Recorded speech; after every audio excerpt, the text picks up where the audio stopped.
Tara guys, panoorin nga natin to kung paano sila mag-practice ng papuri sa Panginoon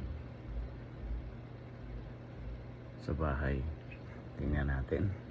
Tara. Intro na ako. Awitin natin ang kantang Kay Buti-Buti Mo.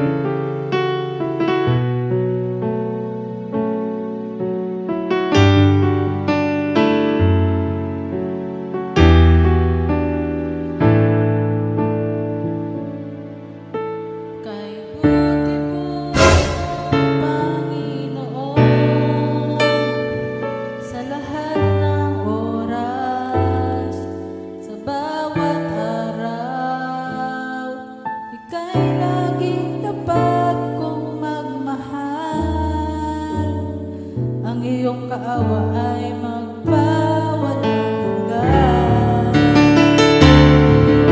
Pinupuri sinasabay kita,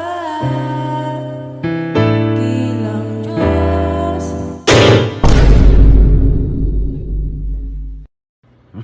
Nakita niyo guys, nainis. Umigay yung isa, sumuko. Huwag ganon, ano ba yan?